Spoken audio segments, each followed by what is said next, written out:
Olá, pessoal. Boa noite. Vamos começar mais um projeto, o que não fazer numa contratação pública. Eu, juntamente com o professor Crispim, vou inclusive convidá-lo agora nesse momento para entrar também aqui conosco, só um pouquinho.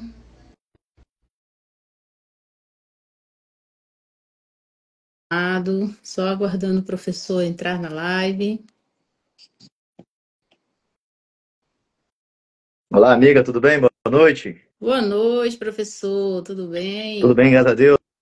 Pra cima, força e coragem. Chamar aqui a nossa convidada dessa noite. Professor Sérgio Santiago, boa noite, meu amigo. Bem-vindo aí à live. Boa noite a todos Eu aí, uma live enviei o importante convite aqui hoje. para a professora, deixa eu só verificar se ela conseguiu receber.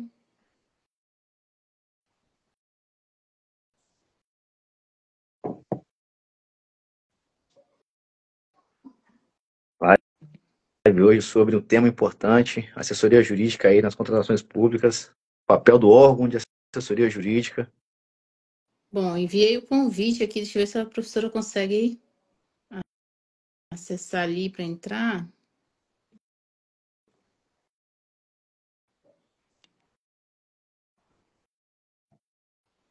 Vamos aguardar a professora Michele Marie, que já está presente. Projeto que nós fazemos numa contratação pública, projeto que visa aí atender muitos agentes públicos que possuem aí uma dificuldade em ter aí um aperfeiçoamento, fazer cursos aí, congresso, enfim, a gente vai trazendo aí professores bem qualificados, né, de alto nível aí, para poder passar esse conhecimento a esses agentes públicos que buscam entregar o melhor, né, atendendo o interesse público envolvido nas contratações públicas. Isso mesmo, né, professor? Então, o tema hoje é um tema bem relevante para as contratações. Aê, conseguimos!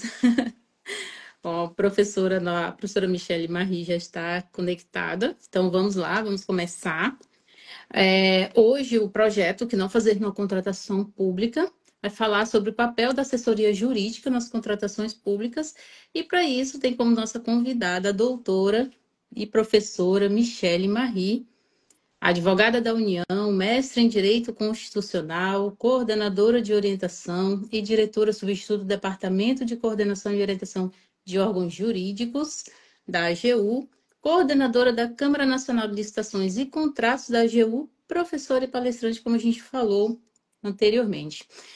E para apresentar esse projeto, né, eu que vos falo, Keila Israel da Silva, graduada em administração, palestrante, pregoeira, especialista em licitações, com mais de 12 anos de experiência. E conto também com o apoio aqui do nosso amigo e coordenador, professor Jorge Crispim, graduado em Direito, especialista em licitações e contratos, especialista em Direito Público, agente de contratação e pregoeiro, conteudista e articulista, administrador do Perfil Licita Brasil, e juntos somos membros da Repalc, né, professor? Que é um grupo aí de pesquisas avançadas em licitações. E coordenamos esse projeto, que é o que não fazer numa contratação pública. E agora, um pouquinho, só voltando um pouquinho antes aqui, nós temos como apoiadores do projeto a Repalc, como eu falei ainda agora, a Public Thinker, né, que é treinamentos, capacitações, e a Inex. E para falar um pouco sobre o tema de hoje, eu convido a professora e a doutora Michele Marie para falar sobre suas percepções a respeito do papel da assessoria jurídica nas contratações públicas. Professora Michele Marie, fique à vontade, trazer suas percepções. Boa noite, meus amigos. Boa noite, Boa Crispim. Vocês noite, boa estão me noite, boa ouvindo noite. bem? Tô Sim, ouvindo. sim. Que bom. Tava tentando achar vocês aqui quando eu entrei no Instagram. Vocês estão bem? Tudo Tudo bem? bem, Tudo tudo certo? Sim, bem. Iniciamos a sim, tudo semana bem bem. aí. Corrida, Boa noite, né? Karina. Boa noite, Rafael Mota, que passou por aí. Tem Rafael, um professor Sérgio, Sérgio. Professor Lucas, um beijo para todos aí. Boa noite, pessoal. Primeiro, Crispim, quero agradecer o convite e toda a generosidade que você tem comigo. Sempre que a gente se encontra, você sempre transmite palavras muito positivas e muito generosas. Então, obrigada, tá? Eu que agradeço aí o trabalho que a senhora faz, né, entregando aí muito para o Estado, com o trabalho da senhora, não só para o Estado, mas também aí para os entusiastas das contratações públicas, né? A senhora também é muito generosa aí, compartilhando seus conhecimentos conosco. Obrigada, Crispim. Keila, prazer enorme estar aqui com você. Espero que a gente consiga ter uma interação aí boa para levar a maior possibilidade de conhecimento para todos, que é o que a gente quer, não é isso? É isso mesmo, Segue. professora. A satisfação é toda minha, o prazer é todo nosso, né, Crispim, recebê-la aqui no nosso projeto. E é isso. Muito obrigada por aceitar esse convite e compartilhar conosco esse conhecimento, o conhecimento da senhora que muito enriquece o nosso projeto e a todos aqueles que estão ouvindo também e estão aí cheios de dúvidas para tirar. Bom, Keila, sobre a sua intervenção inicial, né, a questão do papel da assessoria jurídica, né? A gente pode ter como parâmetro, existe um manual de boas práticas consultivas dentro da Advocacia Geral da União. Bom, para começar aqui, você já falou um pouco da mini bio. Atualmente eu sou coordenadora de orientação e diretora substituta no departamento que uniformiza a jurisprudência dentro do consultivo da União.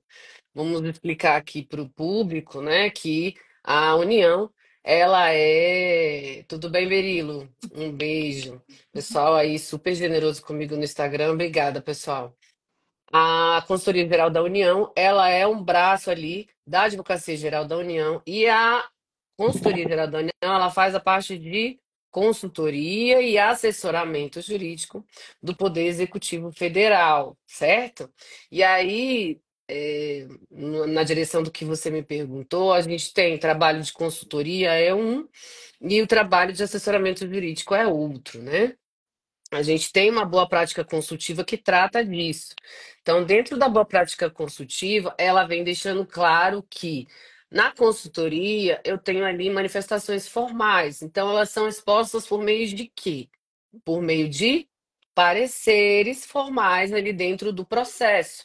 O assessoramento, ele é mais pontual, então eu vou ali dentro de uma ligação, isso está dentro dos exemplos dados na própria boa prática consultiva, tá? Então, dentro de uma ligação que eu faça, e hoje dentro da Advocacia Geral da União, mais especificamente criado pela Consultoria Geral da União, o departamento que uniformiza essa parte consultiva dentro da Advocacia Geral da União fica dentro da Consultoria Geral da União, que é o DECO. Então, eles criaram o que eles chamaram de assessoramento personalizado. Para fazer o quê? Para mostrar que eu posso dar Por isso que eu chamei de assessoramento e não de consultoria, que eu posso dar esse assessoramento mais próximo para o gestor. Então, os gestores que estão hoje aqui na administração pública federal e são assessorados por meio da Advocacia Geral da União, por meio da consultoria jurídica, por meio da consultoria geral da União, eles têm assessoramento personalizado. De que maneira? Pelo WhatsApp. Então, eu tenho um número funcional e aí tem um advogado determinado para fazer aquele assessoramento. Aí se você pergunta assim, Keila, tá bom, professor, mas aí eu vou fazer a diferenciação na prática, que é o que interessa para nós, né? Como que eu vou fazer essa diferenciação na prática? Então, Keila, se você me faz uma indagação por meio do WhatsApp, vamos colocar ali na fase de seleção do fornecedor. Então, eu estou ali com um pregoeiro, se for pregão, ou com agente de contratação, ali na concorrência, vamos colocar assim, na fase de seleção do fornecedor, porque a gente tem fases do processo licitatório, né? A gente tem a fase de planejamento, de seleção, de execução do contrato. Eu estou na fase de seleção, e aí esse pregoeiro, esse agente de contratação, ele tem uma dúvida de um parecer que saiu hoje que eu publiquei. Posso juntar documento posterior, depois da fase de habilitação? Está lá no artigo 64 da 1433. E aí ele vem com essa dúvida por meio do WhatsApp. Você acha, Keila Crispim, que eu vou, por meio do WhatsApp, tirar essa dúvida dele? Essa Eu dúvida vou. Pode falar, Essa Crispim, dúvida desculpa te é interromper. uma dúvida um pouco mais, é uma dúvida que tem que ser mais bem trabalhada a resposta dela e colocada ali nos autos, né, assim eu ouso dizer, né? Para tornar o processo objetivamente verificável, né?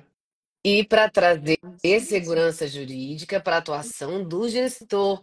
Ele esquece que o órgão, muitas vezes muitos, tá? Não são todos, mas tem muitos que esquecem que o órgão de assessoramento de consultoria jurídica trabalha para dar segurança jurídica para ele.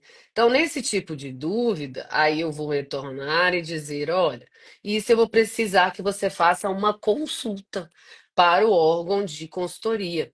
E aí, dentro dessa sua consulta, eu vou emitir um parecer. A Advocacia Geral da União tem constitucionalmente a atribuição de fazer a interpretação da legislação e da Constituição.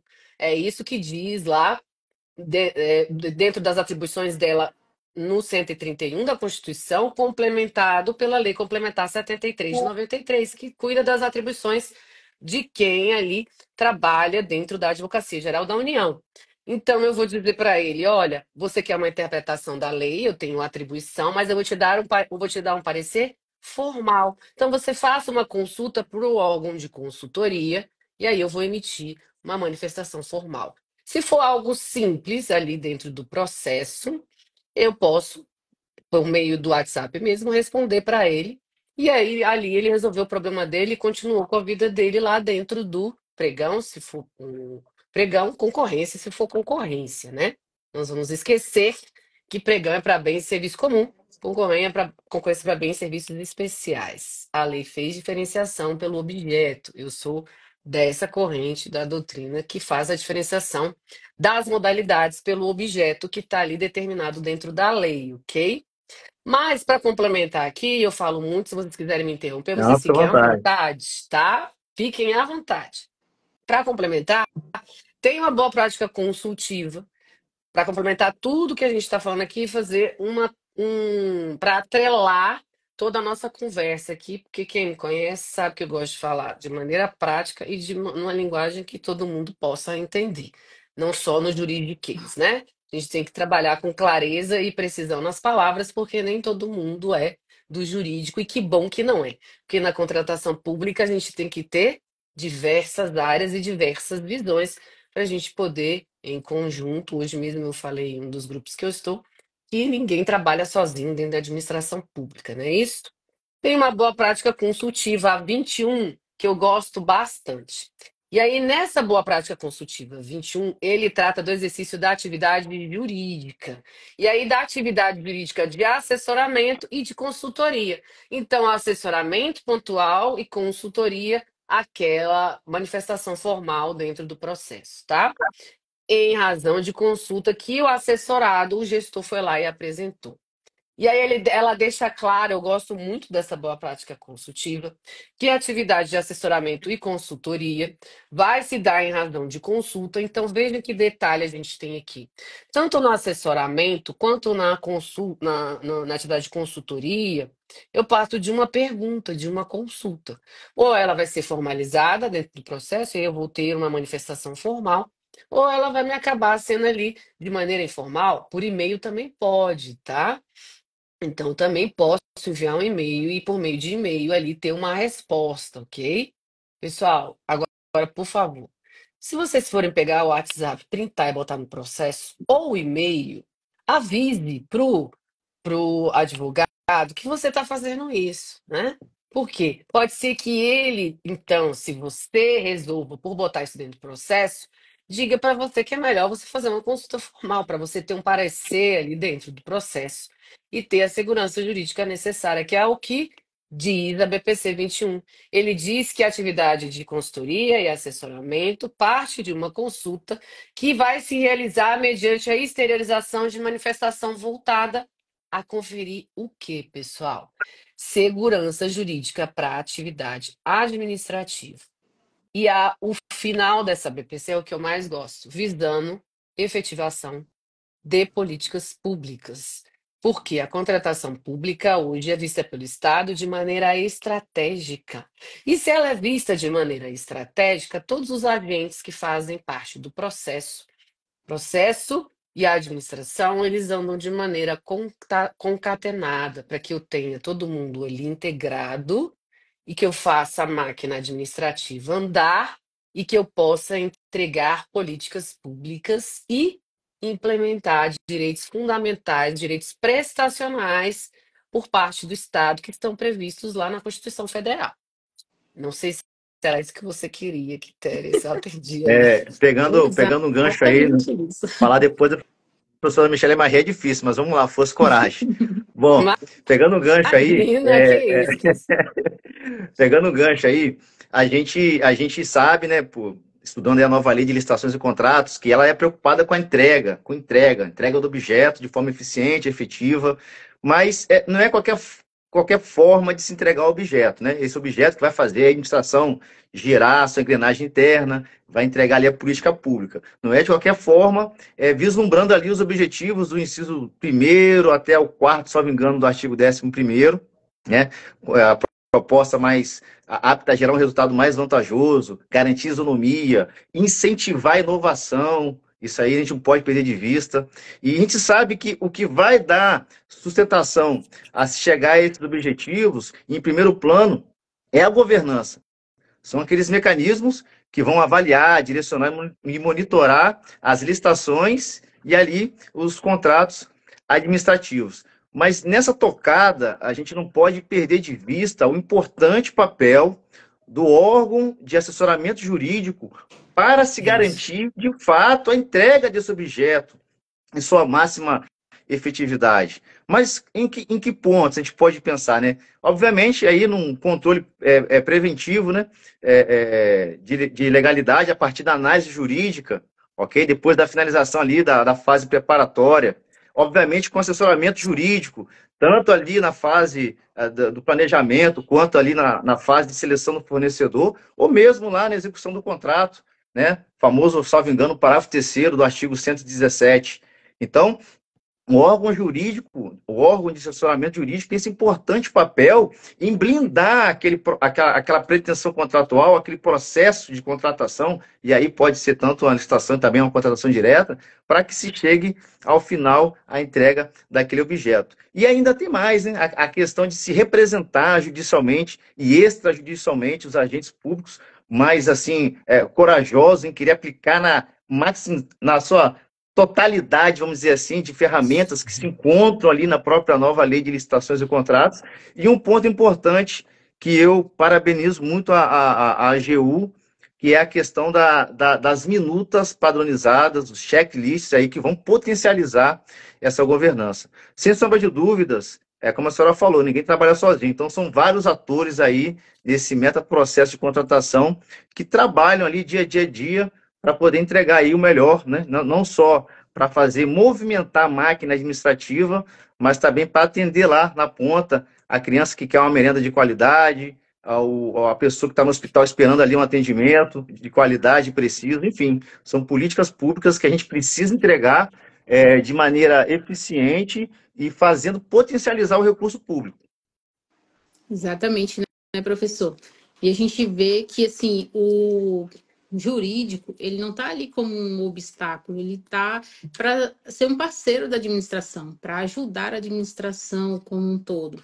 Ou seja, ajudando a evitar erros, né? Ter mais segurança jurídica no que ele está fazendo, de forma a não comprometer que as decisões que ele toma, venha a tomar dentro do seu processo licitatório, não venha comprometer a integridade, nem muito menos a eficiência daquela contratação. Então, nesse contexto, o jurídico e o assessor jurídico, ele está ali para lhe dar essa segurança, para lhe ajudar.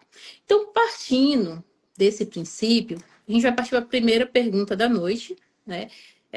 Qual a diferença entre a assessoria jurídica e a consultoria jurídica? Professora, Esse foi, é, pode esse ficar à foi o que vontade. eu já respondi, eu já adiantei para você.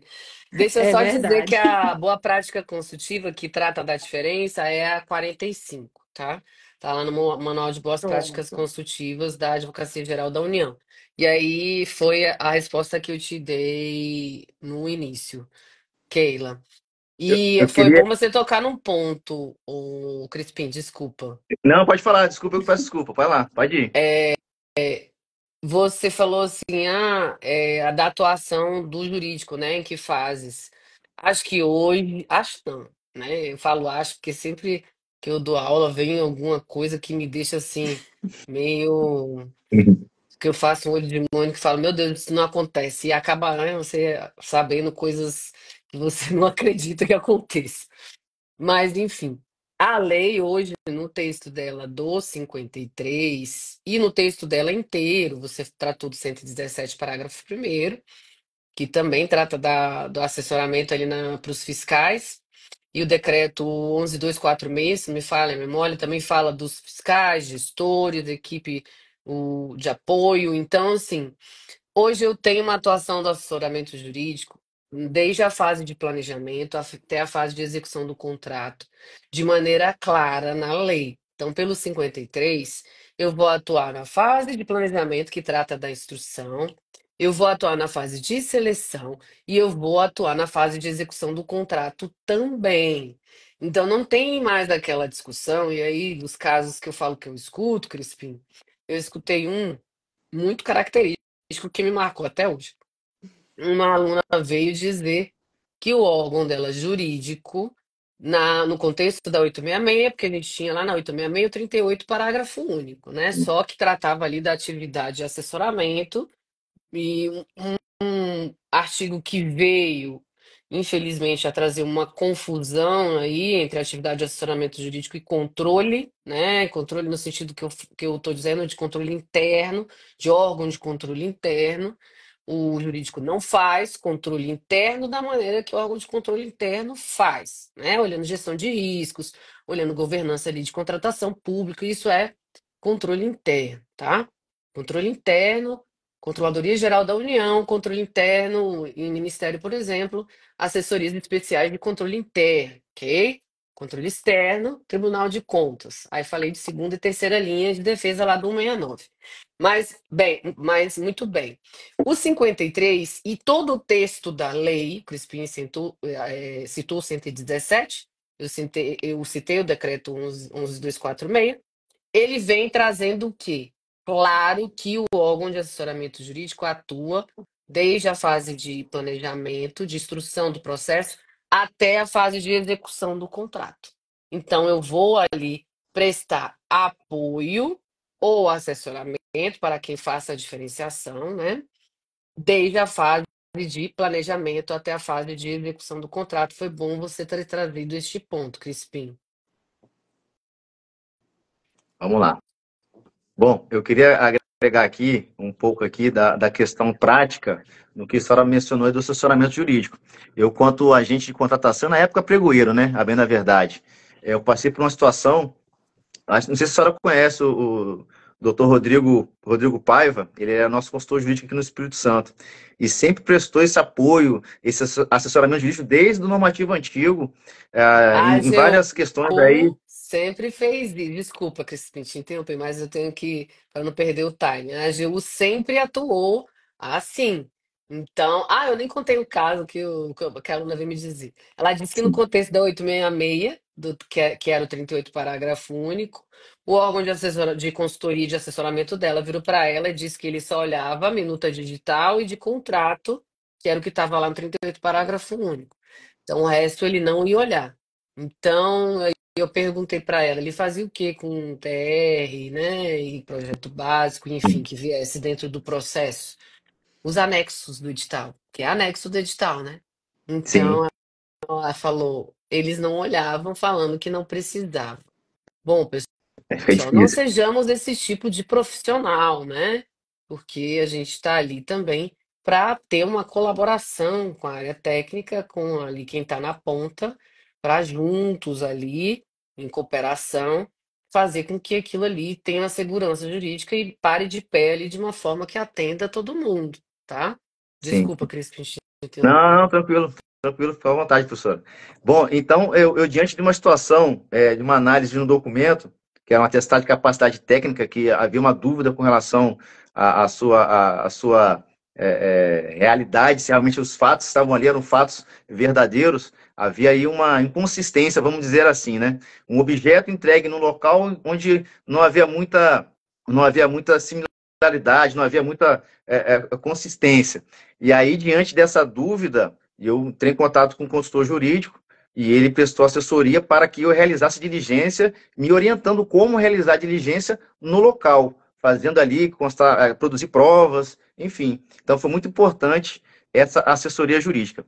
E eu vejo também como importante, professor, essa questão de estar na lei, a questão ali do direito do assessoramento jurídico, né, vamos dizer assim, para os agentes públicos ali, tanto no planejamento, quanto na seleção, quanto ali na execução, né, do contrato, fiscalização da execução do contrato, porque quando eu coloco numa lei que tem um aspecto nacional, eu estou dizendo para o município, eu estou dizendo lá para o Estado, Distrito Federal, o seguinte: olha só, está aqui na lei, é para realmente os componentes ali do órgão de assessoramento jurídico prestar esse apoio, né? E essa atividade típica do advogado de assessorar aí e proteger, né, nos casos ali de representação judicial e extrajudicial, os agentes públicos mais preocupados em aplicar e sair do comodismo, né? Ser mais arrojado, aí, como diz o professor Rony Charles, soltar a poita. Então é importante estar isso aí na lei nacional para induzir os municípios e os outros entes políticos a também prestar o que a União já prestava com a AGU aí para os seus agentes e para os órgãos, né? Que ali consultavam com a Advocacia Geral da União. Foi importante você falar isso. Obrigada, Rita. Um beijo para você, viu? Foi importante você falar isso. Obrigada, pessoal, pelo carinho. Vocês são muito generosos comigo no Instagram. Eu acho que eu nem mereço tanto. Foi importante você tocar nesse ponto, o Crispim, Sim. principalmente da representação judicial e extrajudicial, tá? A gente tem na 1433 uma norma geral. Vou entrar aqui no mérito, pessoal, pelo amor de Deus, aí daria outra live do que é norma geral e do que é norma específica. Eu escrevi um artigo que deve estar para ser publicado num livro de coletâneas pela editora Fórum. Estou tratando de norma geral e norma específica. Lá é mais especificamente sobre estudo técnico preliminar, se ele seria obrigatório ou não, se seria norma geral ou não. E estou fazendo um artigo para falar especificamente sobre o agente de contratação, tá? Então não é aqui o ambiente, porque senão a gente vai ficar a noite inteira. Não que eu tenha problema com isso, mas os colegas ali e vocês estão cansados, já vieram do trabalho, não é isso, Crispim? Mas Mas o que que licitação de acontece? contratos, não para cima. O que que acontece? Eu tenho uma lei ali, a 1433, que é uma norma geral, ok? E aí, muitos alunos também chegam para conversar e falam assim: professora, vocês esquecem que no âmbito estadual, municipal, tudo é mais difícil, tudo é mais complicado e tal, né? Aí eu costumo dizer que é a síndrome da Gabriela, né? Eu nasci assim, vou viver assim, vou morrer assim, né? Existem os que têm a síndrome da Gabriela, e existem os que querem soltar a poita aí, fazendo homenagem ao professor Rony, como o Crispim já citou, e querem sair da caixa, não é isso? E aí eles querem, da forma que eles podem, da forma que eles conseguem, fazer com que as coisas funcionem dentro do órgão jurídico dele, tá? O que quis a lei? Pessoal, minha vida é difícil, eu não vou conseguir implementar isso. Tudo bem, eu estou dizendo qual foi a intenção da lei enquanto norma geral, tá? Foi trazer essa uniformização, exatamente nesse ponto que o Crispim tocou. Esse exemplo que ele trouxe, que aconteceu com um colega lá no Espírito Santo, é um exemplo de que a lei quer que isso seja passado para Estado, isso seja passado para município, para que a gente tenha uma uniformidade de atuação. Tanto é que ela trouxe para o 53 essa previsibilidade do controle preventivo de juridicidade, que é a leitura que eu faço do 53 é como controle preventivo de juridicidade, e trouxe para vários outros dispositivos e também na regulamentação que estão se seguindo, a própria publicação da lei, ela traz de forma expressa que é necessário essa consultoria e esse assessoramento. para deixar evidente ali, para deixar claro que ela busca essa uniformização nos 3 níveis. E para fechar essa intenção da lei de trazer essa uniformização nos 3 níveis, veja, Crispim, quem está atento, eu falei que no 38, parágrafo único da 866, trazia lá que eu tinha que fazer análise lá do edital, do contrato e tal, enquanto órgão de consultoria e assessoramento jurídico, desviando ali o órgão de consultoria e trazendo meio que uma confusão, como eu falei, sobre o que a atividade do controle interno e até uma certa sobreposição. É importante que se tenha em mente, pessoal, que quando eu desvio o órgão de assessoramento de consultoria para fazer esse exame de conformidade, que não é a atividade dele enquanto órgão de consultoria e assessoramento jurídico, eu retiro ele de estar ali respondendo consulta formal que você precise de uma maneira mais estudada, de uma maneira mais completa, que é a atividade típica que ele exerce, entendeu? Então, o que quis ali a lei? Voltando ao nosso assunto de uniformização. Quando ela traz as linhas de defesa, ela traz a 1, a 2 e a 3. Na 1, ela coloca ali quem está na atividade meio, né? Na 2, ela coloca ali quem está fazendo análise de conformidade da primeira linha. E na 3, ela coloca ali o controle externo. Quando ela coloca na 2 o órgão de consultoria e o assessoramento jurídico, ela transmite essa intenção dela de uniformização, ok? No 38, parágrafo único, quando eu tinha ali só referência a contrato e edital, instrumentos congêneres que seja, o que veio a lei complementar 73 da AGU, que é de 93, ok, Crispim? Por isso que eu disse que a AGU já fazia isso, ela é de 93. Ela veio dizendo lá no artigo 11, quando ela trata especificamente da atividade de consultoria, ela veio trazendo expressamente que, inclusive, tem que ter na contratação direta a consultoria e o assessoramento jurídico, coisa que não ficou expressa no 38, parágrafo único lá da 866. Hoje tem esse questionamento no âmbito da 1433 para os demais entes federativos?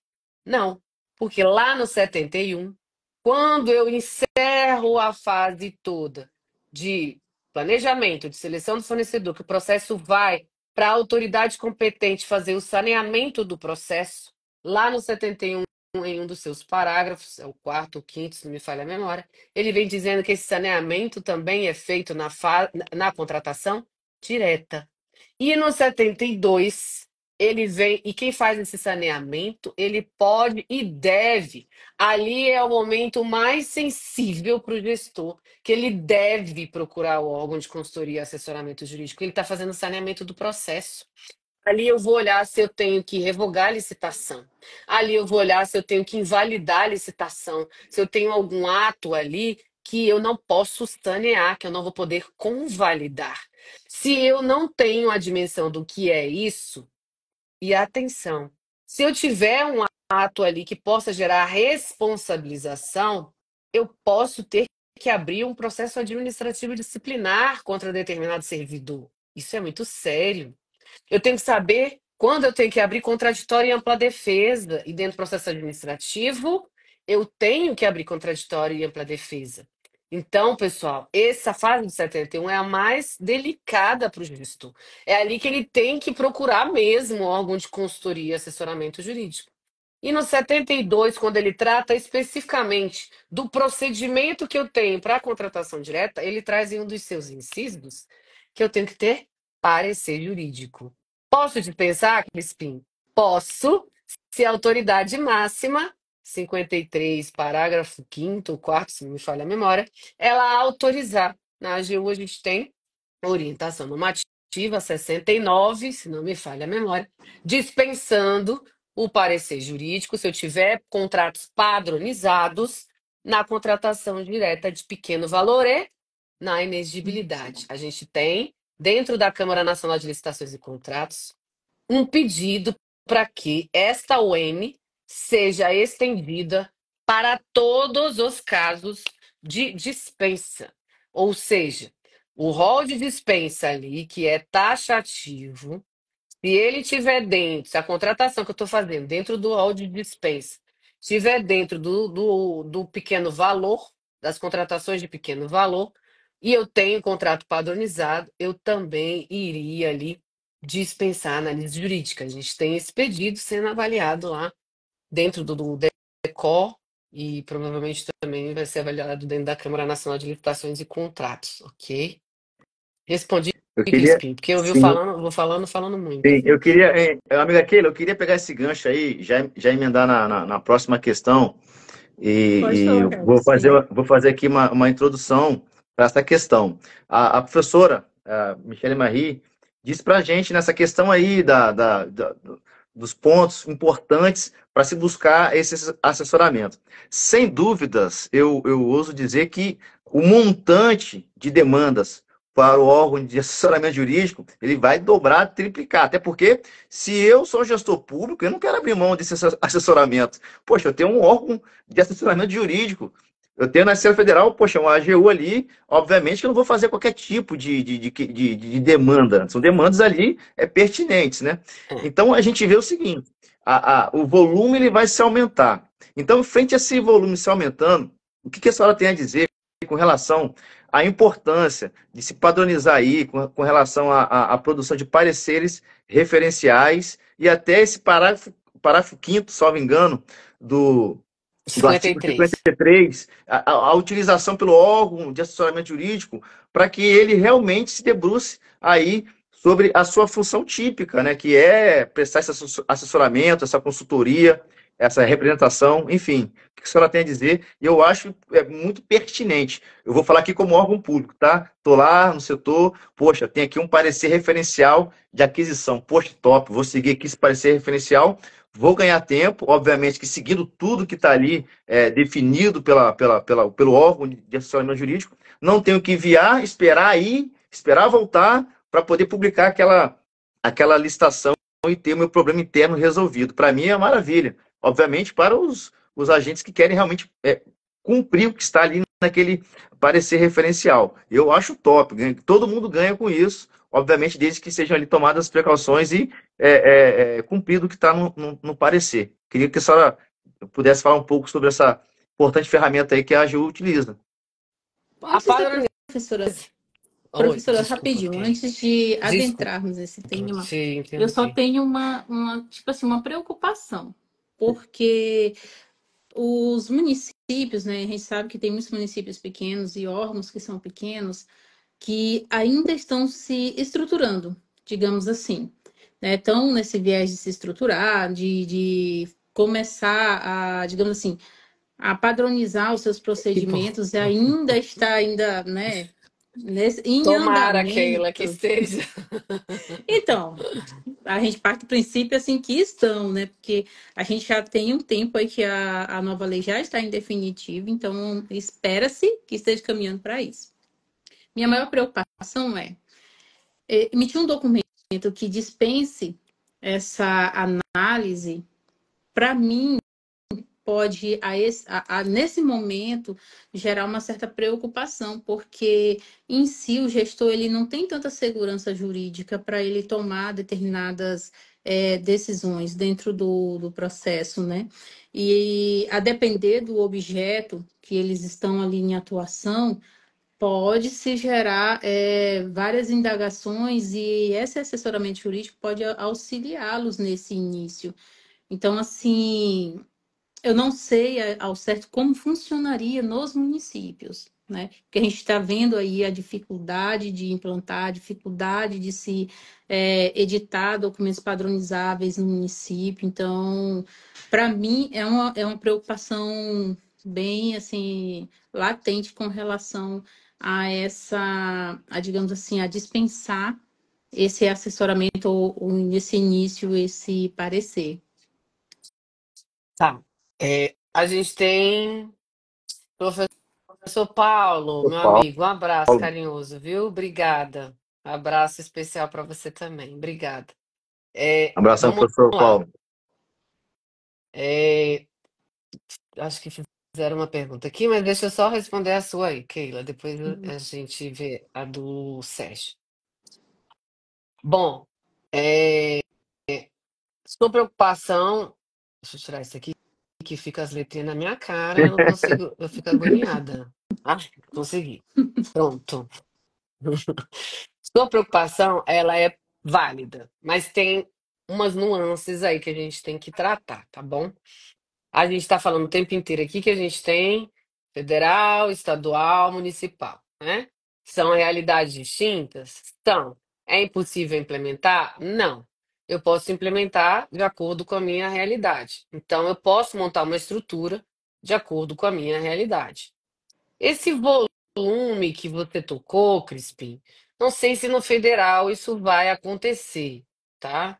A gente teve na Câmara um movimento até ativo de mapear nós mesmos temas de uniformização da 1433. Vocês estão vendo que estão saindo constantemente diversos pareceres tentando já com um trabalho de uniformização preventivo, né? Uma ação aí ativa da Câmara de entregar ali uma uniformização e uma segurança jurídica maior, que é o trabalho de consultoria que é feito pela Advocacia Geral da União. Mas isso não foi colocado para a Câmara, né? Foi um trabalho que a Câmara, por meio dela mesmo, de forma ativa, está fazendo. Tem chegado questionamento, se tem saído também manifestações das câmaras, das câmaras, quer dizer, eu tenho várias câmaras temáticas, mas estou falando especificamente das licitações, que é a que eu coordeno. Tem chegado, mas não é um volume assim que você diga que está extravagante ou algo nesse sentido. O próprio ministro Benjamin, conversando com ele em um dos eventos, ele falou que estava estranhando não estar subindo muita coisa até para o próprio TCU, talvez por conta do acórdão deles, né?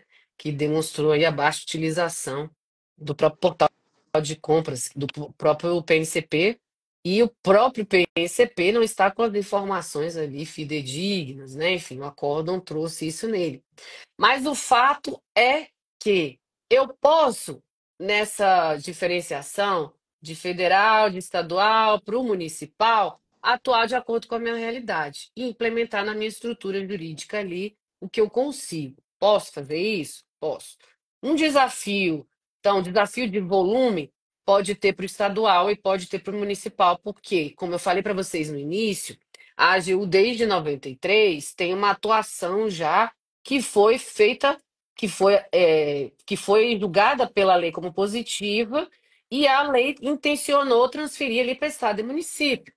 Então, dentro da AGU já tem essa atuação em 93, em 95 eu já tenho representação judicial e extrajudicial sendo feita? Tenho. A lei viu que era positivo o que estava sendo feito e intencionou passar isso para estado e município. Intencionou. Então, esse volume pode ser observado em estado e município, Crispim? Acho que sim. Talvez para eles vai ter um avolumento, não saiu, um volume maior de processos. Agora, o desafio maior aí para estado e município, para a União na representação extrajudicial, é a segregação de funções. Porque a segregação de funções, ela é colocada lá no artigo 7º como obrigatória também para o órgão de consultoria e assessoramento jurídico, ok? Aliás, o 7º é gestão por competência. O 8º que é a segregação de funções. Se não me falha a memória, tá? Mas ela é colocada como obrigatória. Então, quando eu tenho essa necessidade de segregação de funções, aí num órgão pequeno de consultoria e assessoramento jurídico dentro de um município, fica complicado. Você concorda, Keila? Eu tenho uma pessoa ali única e vai segregar função como, né? Agora, eu não posso também pegar e ficar, olha, e aí a síndrome do vira-lata, né? A outra síndrome, temos várias síndromes, né? Olha, coitadinho de mim, eu não consigo, porque eu sou só um. E aí eu vou justificando indefinidamente que eu não consigo fazer aquilo. Eu tenho que ter o quê? Um plano de ação. Exato. Se eu tenho a necessidade hoje em decorrência da governança de contratação pública, e eu costumo falar que a governança também ela se aplica ao órgão de consultoria e assessoramento jurídico. Se eu tenho uma necessidade de cobrar isso do órgão público, que ele tenha a governança de contratação pública, que ele estruture a área de contratação pública dele, Por que eu não vou cobrar que ele também, que eu estruture a área de consultoria e assessoramento jurídico dele? Então, eu vou ter que ter um plano de ação para estruturar isso, ok? Esse é um primeiro problema. Segundo problema, para município, eu não tenho uma obrigatoriedade de implementação de procuradoria municipal, obrigatoriamente, pela Constituição, né? Então, própria na Constituição, ela me traz o 131 AGU, o 132 Estado. Eu não tenho para município ali. A STF já falou sobre isso. De maneira que, se a Constituição não traz como obrigatório, eu não posso obrigar o município a ter. Mas ele falou também que se o município tiver, é obrigatório que o quê? Que aquele procurador municipal faça análise ali dentro do processo licitatório. Porque se eu implementei, ele tem que fazer, é ele que vai ter que fazer análise. E aí eu não poderia contratar para fazer isso, porque eu implementei a procuradoria ali no meu município, ok? Esses dias até saiu uma decisão aí, eu compartilhei, do STF, acho que foi do STF, do Tribunal de Justiça, já não sei mais, porque é tanta coisa que sai todo dia que eu falo que a gente nunca vai morrer de tédio, né? Mas acho que foi do STF mesmo, dizendo que um julgado lá do Tribunal de Contas do Paraná, que veio a dizer que tinha que obrigatoriamente análise de editais ser feitas por procuradores municipais que ocupassem cargo público, ele não poderia ter dito isso, porque a Constituição não exige que eu tenha procuradoria municipal ali obrigatoriamente. Mas se o município, na minha norma, quis implementar e tenho e fiz concurso, tem cargo, aí vai ter que ser análise feita por esses procuradores, ok? Qual vai ser a maior dificuldade para eles? Esse é o volume maior que vai ter. Aumento de volume. Vamos falar assim para não travar a língua. É o trava-língua. Esse aumento de volume para o município, ele vai ser maior e eu vou ter que fazer segregação de função. Então, que desafio enorme que eu vou ter, né? Principalmente se eu não tiver procuradoria municipal instalada. Além de tudo isso, eu vou ter que estruturar a minha área jurídica. Aí vamos lá para a sua preocupação, Keila. Aí você falou, vamos botar como exemplo um município que não tenha procuradoria própria e que esteja se estruturando, se Deus quiser, ele se deu conta que ele vai ter que se estruturar, é isso, que a lei está publicada desde abril de 2021, a gente está em fevereiro de 2025, então já tem bastante tempo, né? Tem quase 4 anos, vamos acordar, né? Mas enfim, ele está lá diligente, ele está querendo implementar ali uma estrutura para aquele órgão de consultoria e assessoramento jurídico, ok? Aí você disse, fazer pareceres referenciais não vai trazer uma insegurança, não sei se foi nesse sentido que você quis dizer, né? Mas me pareceu isso. Ali, já que ele não tem procuradoria própria, né? Então, em tese, o advogado que está ali hoje pode não estar mais, né? Bom, eu acho que na minha concepção ele vai trazer mais segurança jurídica. E você vai implementar isso lá de uma forma formal, oficial. Você está fazendo isso enquanto pessoa que está ali. Então, dentro da Advocacia Geral da União, a gente tem hoje uma orientação normativa que trata dos pareceres referenciais, que o Crispim bem conhece, que é a 55 de 2014. Então, a AGU já faz pareceres referenciais há bastante tempo. E a gente tem uma portaria normativa que é da Consultoria Geral da União, que é a 262, que é de 2017, mais de 2017. Então, a gente já faz pareceres referenciais dentro da Advocacia Geral da União. É para tudo? Não é para tudo. Então, ele não é um salvador de emergência, como eu já tive, tá? Pedidos. Professora, pode fazer parecer referencial? Aliás, doutora, pode fazer, que eu estava dentro da Gil. Pode fazer parecer referencial para esse caso? Aí eu falei, olha, seu caso é de emergência, não é de um parecer referencial, né? Então, parecer referencial, pessoal, eu tenho que ter um volume grande de processos ali e de necessidade para aplicar aquilo. Então, como aconteceu quando eu estava na consultoria jurídica do Ministério da Justiça, por exemplo. Uma determinada secretaria fazer uma parceria, que lá se faz muitas parcerias, porque a pasta cuida de segurança pública, então é uma pasta enorme.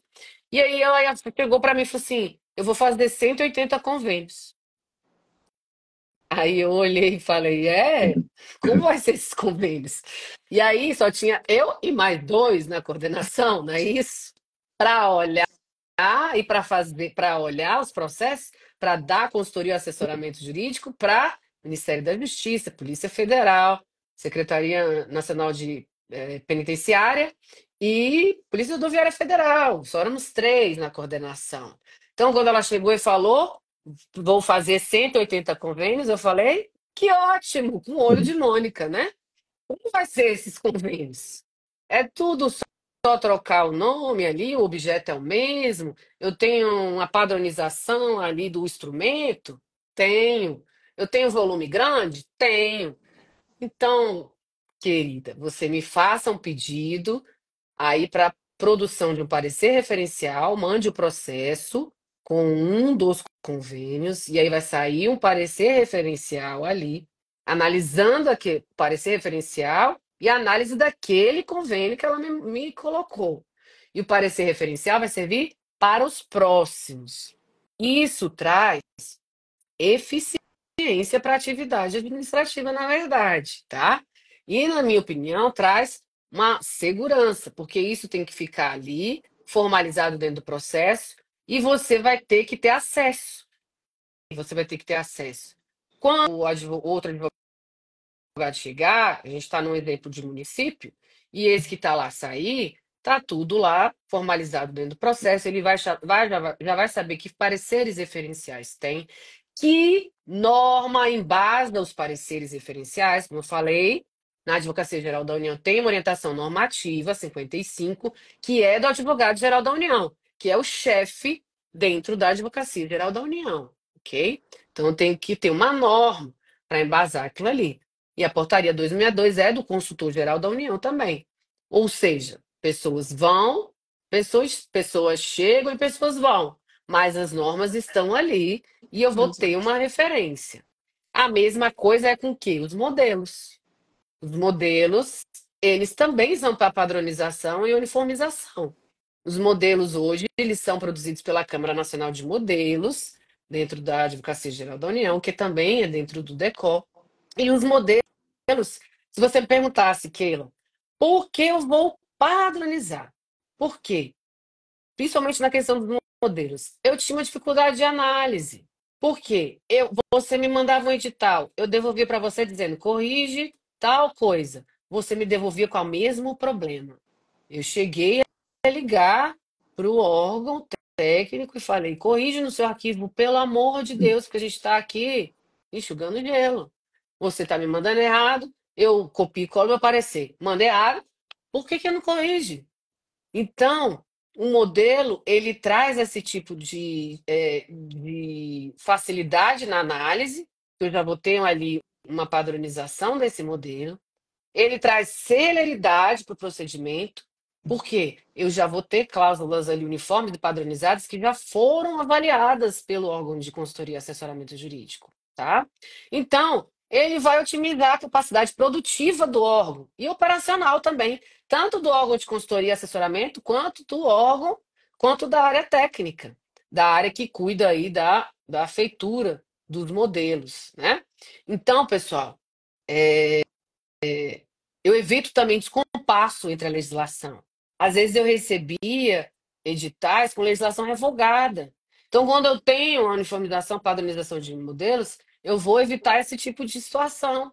E aí, se ele não tivesse passado para análise jurídica, ele ia sair com um edital com uma legislação, citando uma legislação que é revogada. Você evita isso até com o modelo hoje, tá? Então, eu trago essa homogeneidade de análise jurídica aí nos modelos, uma padronização, uma uniformidade. Agora, para um órgão, voltando para o nosso órgão aí de consultoria de assessoramento municipal, tá? Eu faria modelos, aí você vai ter que analisar ali a sua realidade, ver se vai funcionar bem para a sua realidade. Eu tendo a dizer que sim, por conta dessas dessas questões todas que eu trouxe aqui, da positividade na uniformização e na padronização de modelos, tá?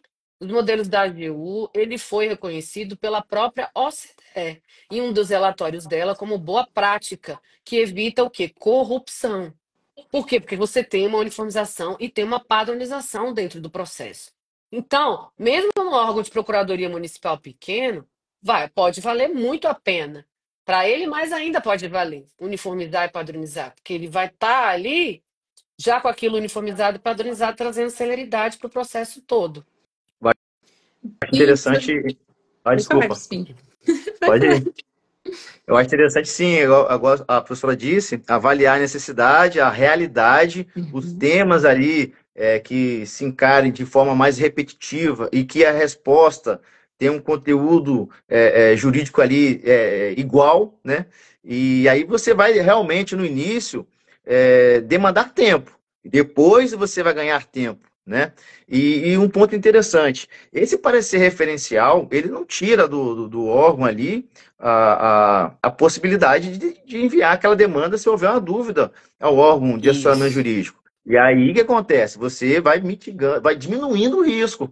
Se você se sentir seguro, segue ali o referencial. Beleza, show. Poxa, aqui eu tenho uma dúvida nesse ponto, vou levar aí a consultoria jurídica. Não, a porta não fica fechada com parecer referencial, vamos dizer assim. E o parágrafo 5º do artigo 53 não é uma dispensa de análise jurídica para qualquer tipo de demanda. São demandas menos complexas. Por exemplo, ali a dispensa pelo menor valor, inciso 1º e 2º do artigo 75, com a própria orientação normativa 69. Né? Então, são questões menos complexas que também não tira do órgão a possibilidade de enviar assessoria jurídica numa determinada dúvida ali na construção da modelagem contratual, né? A pretensão contratual. Isso. Eu sempre digo, dúvida jurídica, envia para o órgão de consultoria e assessoramento. Você foi excelente aí nas suas palavras, tá, Crispim? Até porque o 53, parágrafo 5º, ele deixa claro ali, né? Quais as situações que a autoridade máxima do órgão pode ali dizer que não precisa de uma manifestação formal dentro do processo, né? Ou de uma manifestação formal no sentido de haver um parecer referencial e eu usar aquele parecer dentro do processo. Lembrando que existe parecer referencial? Existe. Feito pela consultoria, o órgão de consultoria e assessoramento? Existe. Mas aquele servidor que usou o parecer referencial dentro do processo, ele tem que atestar lá que aquele parecer cabe para aquela situação, para aquele processo, ok? É claro, que é ele que está olhando e dizendo, ó, estou usando o parecer referencial aqui. Isso. Dá um Acho que jeitinho, Keila queria falar. Já dá um Pode falar. jeitinho, né? Bom, primeiro quero aqui saudar a nossa amiga Flávia, né? A Flávia Cardoso, da Elo Consultoria, e os demais que estão assistindo a Beijo, nossa live. Flávia. Flávia é uma querida. É isso mesmo. E Beijão, assim, professora pessoal, para Flávia. ir finalizando, né? E a gente tem uma última pergunta, e essa pergunta, ela já foi até falada um pouquinho no início da live.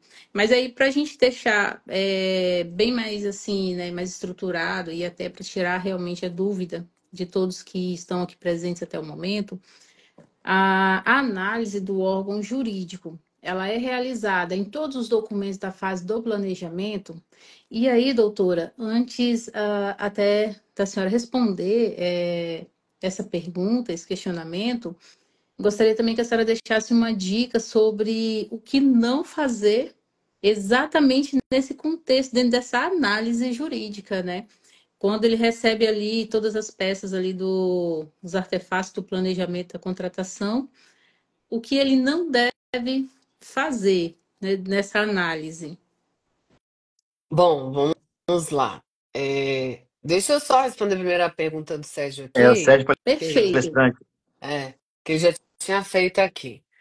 Sérgio falou assim: Professora Michele, é possível que o controle interno ou a assessoria jurídica de um órgão tenha um papel mais proativo na capacitação dos servidores que atuam nas contratações públicas? Com certeza. Dentro do Manual de Boa Prática Consultiva da Advocacia Geral da União, tem uma boa prática consultiva tratando disso, ok? Eu tenho como exemplo de consultoria jurídica da União nos estados, por parte da Advocacia Geral da União, que tem uma parte muito ativa nessa parte de capacitação, a consultoria jurídica no estado do Rio de Janeiro, tá? Que é a querida Thaís está lá, que é uma querida amiga que também está na Câmara Nacional de Licitações e Contratos. Então lá eles têm ali um cronograma de capacitações, eles fazem isso. Dentro da AGU, de uma forma mais ampla, é feito seminários, agora a gente vai ter em abril um simpósio que vai analisar também enunciados. Então a gente vai receber propostas de enunciados para saírem ali dentro da Advocacia Geral da União, com a possibilidade até de virar orientação normativa, né? Então, isso é uma possibilidade do órgão de consultoria e assessoramento jurídico de forma mais proativa, fazer aí capacitação dos servidores. Com certeza, também o controle interno pode também ir nessa linha, tá? Eu estou dizendo aqui que a AGU tem isso dentro do Manual de Boas Práticas Consultivas dela, e ela faz de maneira já rotineira, porque ela tem isso dentro dela, mas isso pode ser adotado como boa prática também para os órgãos, para as procuradorias estaduais, procuradorias municipais. Agora tem o que a Keila falou. Às vezes as procuradorias ainda estão ali no sentido de estar se estruturando, né? E aí, por conta de estar se estruturando, ainda não tem fôlego ali para estar ali também fazendo capacitação com os servidores, tá? Mas eu sou chamada para várias capacitações de órgãos públicos para servidores, inclusive do próprio Tribunal de Contas da União, aqui no âmbito federal, tá? Os tribunais de contas, não, você falou de controle interno, Sérgio, mas os tribunais de contas que fazem controle externo também podem fazer capacitação e trazer ali também aqueles órgãos que ele faz essa fiscalização para mais próximo dele. O Tribunal de Contas do Paraná, ele, de maneira positiva, eu fiquei encantada com o projeto que eles fizeram. Eles fizeram uma capacitação ampla para todos os municípios do Paraná. Eles pagaram essa capacitação de maneira ampla para todos os municípios do Paraná e para os servidores desses municípios que quisessem participar desse MBA. Então, eles fizeram um MBA do Tribunal de Contas, com os servidores do Tribunal de Contas também participando da capacitação, trazendo os entendimentos do Tribunal de Contas ali para os municípios, e foi sensacional. Eles fizeram de maneira híbrida, então online e presencial, participei das duas formas, até com a interação presencial. Foi muito legal, porque o primeiro dia não tinha gente, não tinha lugar para as pessoas, era véspera de feriado, algo nesse sentido. Estava entupido o auditório, as pessoas não tinham lugar para quem quisesse, então tinha pessoa em pé, para você ver que se você ter, foi ótima a sua pergunta, Sérgio, se você disponibilizar, se você colocar aquilo ali à disposição, vai vir servidor, porque a gente tem regra dentro da administração, vai vir servidor querendo, porque a gente tem regra dentro da administração, pessoal. Servidores bons, comprometidos. Eu já trabalhei com tantos, trabalho até hoje. Pessoas que vocês nem imaginam, que ficam aí até de madrugada, que trabalham o final de semana, que trabalham feriado para fazer entregas efetivas. A gente tem servidores assim dentro da administração pública. Então, se você disponibiliza aquilo, se você propicia isso para eles, eles vão estar ali. Mesmo numa véspera de feriado, e eu fiquei encantada com o Paraná e com esse projeto dele. Estou dando como exemplo, tá? Só- Só para finalizar na questão da. Desculpa, Não, Crispim. Na questão pode. da padronização das minutas, pessoal. A gente tem, desde 2005, o Tribunal de Contas da União apreciando isso e entendendo que isso foi positivo, tá? Se iniciou lá com o Banco do Brasil, que tinha que fazer análise de mais de 20 mil processos, e aí ele começou a padronizar. E aí começou a se discutir isso, se poderia ou não ser feito isso pelo órgão jurídico, no sentido do que você perguntou, Keilo, né? Você não estaria também abrindo mão da minha atribuição ali de ter que analisar a análise do controle preventivo de juridicidade do processo. Então, isso já é aceito também no âmbito do próprio Tribunal de Contas da União. Na AGU já é feito há bastante tempo. Eu acho que o ganho é muito positivo.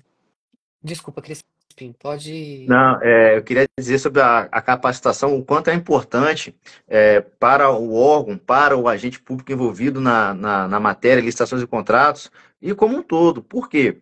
Porque, veja bem, eu tô lá no operacional. Se eu estou me capacitando, as demandas que eu for levar para o jurídico serão demandas mais bem trabalhadas, Exatamente. entende? E aí o jurídico vai pegar aquela demanda mais bem trabalhada e vai poder também entregar um resultado melhor, de mais qualidade.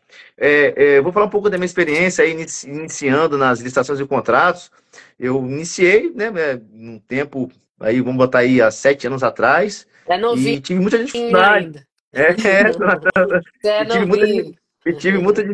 e tive muita dificuldade e comecei a correr atrás assistindo live, Novinho de ia idade para que eu tô YouTube. falando, viu, Crispim? 7 anos trabalhando com ia, licitação já é uma boa experiência, mas de e, idade. e eu ia para o YouTube buscar ali até próprias palestras da escola, da Advocacia Geral da União, lá, com webinar, enfim, buscando. Obviamente que eu fui aferindo essa capacitação, fui aferindo, para poder entregar um resultado mais seguro e melhor, um resultado melhor. E toda vez que eu demandava para o jurídico, eu demandava, sim, de maneira mais qualificada. E o jurídico respondia e via a boa intenção, a boa vontade, quer dizer, de fazer o melhor ali naquela contratação pública envolvida naquele momento. Então é importante, não só para proteger o CPF dos outros, o seu CPF, mas também para entregar, obviamente que Política esse é o pública objetivo de maior, qualidade, né? políticas públicas e resultado. Isso mesmo. Exatamente. Você queria falar, Keila? Ou posso Não, continuar? professor, pode continuar. Vou responder a sua pergunta, né? Sim, eu já falei que hoje a análise é feita em todas as fases do processo licitatório, né? Pelo órgão de consultoria e assessoramento jurídico. Então, eu tenho desde a fase de instrução até a fase de execução e de execução do contrato, que é fiscalização e gestão, né? E aí você me perguntou quais os maiores cuidados que eu tenho que ter, né, nessa análise. Acho que foi isso, né? O Isso. pessoal, maior cuidado que eu acho que se tem que ter é com a motivação, tá? Isso vale para o jurídico, isso vale para a área técnica, ok? A motivação dentro do processo, artigo 50 da Lei 9784, que é a Lei do Processo Administrativo Federal, ela é fundamental. Por quê? O controle externo, o controle interno, o órgão de consultoria e assessoramento jurídico, ele vai na sua motivação, para ver por que que você está como que você, para ver como você está justificando aquilo, de que forma você está justificando aquilo. Qual foi a sua intenção ao tomar certo tipo de decisão ali dentro do processo. Então, a motivação, a fundamentação jurídica dentro do parecer é crucial. Agora, cuidados que eu tenho que ter ali dentro da análise do edital e dos artefatos da fase interna como um todo, né? Não adentrar em aspecto técnico, tá? Eu falo isso muito para quem trabalha com consultoria e assessoramento jurídico. Por que que eu falo isso? A partir do momento que você adentra num aspecto técnico, você atrai uma responsabilidade que não era sua para você, você está falando, tá? Lá na frente não adianta você falar assim, olha, mas isso era técnico, se você adentrou no seu parecer no aspecto técnico, né? De novo, a AGU também tem uma boa prática consultiva nesse sentido, tá? É a boa prática consultiva número 7 que fala que não é para eu adentrar em aspecto técnico, mas se eu adentrar, eu tenho que justificar porque eu estou adentrando. Se eu estou justificando, pessoal, então eu estou trazendo a responsabilidade para mim. Por que que as responsabilizações. Então vamos lá. Eu vou entrar em algo aqui. Quem ficou até agora vai ganhar um presente aí. Vou entrar em algo aqui que é crucial para a consultoria e assessoramento jurídico, tá? E vou falar de uma maneira objetiva por causa do tempo que a gente tem. Então, é o meu desafio aqui do momento, tá? Então, vamos lá. A gente tem um parecer vinculante. E aí, que exemplo a gente tem de parecer vinculante, tá bom? um parecer que é emitido lá dentro da Advocacia Geral da União e aprovado pelo presidente da República. É um parecer vinculante. Mas lá na LINDB, e tomem cuidado com isso, se não me falha a memória, artigo 30, parágrafo único, ela diz que resposta às consultas, elas também vinculam. Sim. Então, pessoal, se eu tenho um parecer vinculante, ok? E aí eu adentrei no aspecto técnico, que não era para eu adentrar, mas eu adentrei. Chega lá na análise do Tribunal de Contas para fazer análise de conformidade ali daquele processo, verificar ali, né, se está tudo ok, fiscalizar ali a atuação dentro da atribuição que compete ao tribunal, por óbvio. Ele olhou ali e viu que tinha um erro grosseiro, ok? Então, dentro do que ele entendeu que era erro grosseiro, ele decidiu responsabilizar. E aí, o advogado pode ser responsabilizado, pessoal? Pode ser responsabilizado, tá? Tem um monte de discussões em torno disso. Se lá no Tribunal de Contas seria a instância devida, é uma delas. E a gente não vai adentrar aqui também, porque senão a gente Uma fica live. aqui até amanhã. A gente já tem um monte de live aqui, né, Crispim? Senão a gente fica aqui até amanhã. Mas o que eu estou querendo dizer? Eu emiti um parecer vinculante. Adentrei num aspecto que era técnico, que não era da minha alçada a falar. E depois deu um problema lá no Tribunal de Contas, que gerou um erro grosseiro. Na análise do Tribunal de Contas, foi um erro grosseiro. Eu vou responsabilizar o gestor e eu vou responsabilizar o parecerista, Parecerista.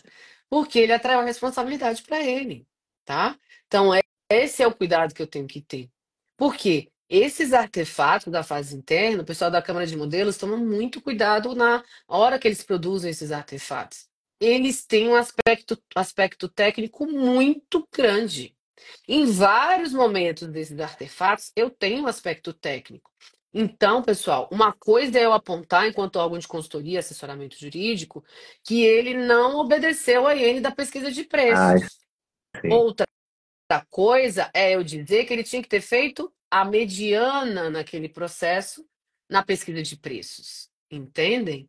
Porque esse aspecto de qual modelo eu vou usar para fazer a pesquisa de preço, qual é o melhor modelo ali que eu vou utilizar, parametrizado ou não, para fazer a pesquisa de preço, isso é técnico. Agora, eu tenho que dizer, enquanto órgão de assessoramento jurídico, que ele tem que ter feito pesquisa de preço e que ele tem que ter obedecido as bases da IN que trata da pesquisa de preço, ok?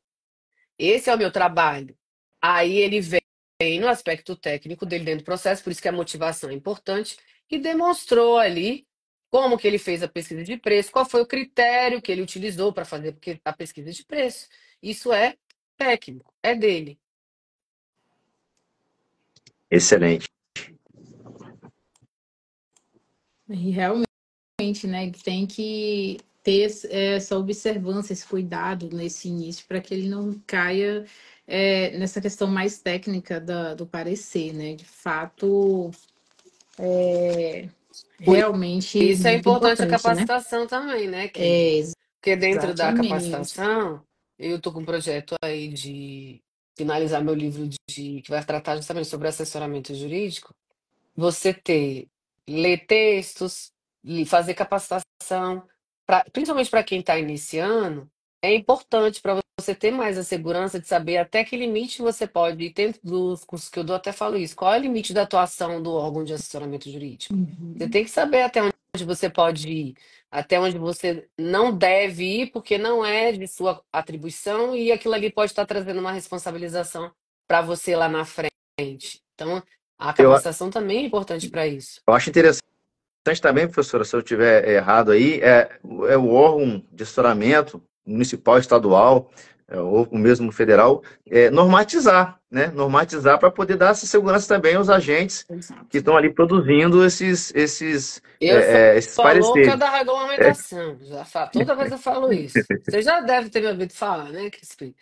Eu sou a louca, regulamente tudo. Seja dentro do órgão de consultoria e assessoramento, seja dentro da administração, do órgão, regularmente, tá?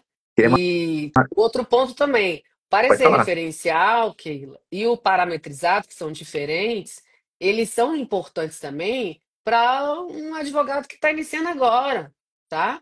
Porque Sim. ele vai ter ali um ponto de partida, porque naquele parecer referencial ele fez uma análise toda do processo, então ele tem ali pelo menos um parâmetro quando ele está iniciando do que ele deve fazer dentro do processo ali. E a gente não tem, dentro da área de contratação pública, muitos advogados querendo atuar, advogados públicos, que eu digo que eu trago de experiência da própria AGU, tá? Muitos querendo atuar nessa área, por conta da responsabilização maior que ela traz, tá? Queria mandar um É abraço verdade. aí pro professor, eu queria mandar um abraço pro professor Dinilson, professor Sérgio, professora Daese, que entrou aí, para cima. Beijo, beijo, Dai. Uma turma muito querida, né? É, Bom, caminhamos para o amigos finalzinho já, queridos. né? A gente já está aqui com mais de uma hora aí de live. Então, professora, eu vou abrir o espaço para a senhora fazer suas considerações finais.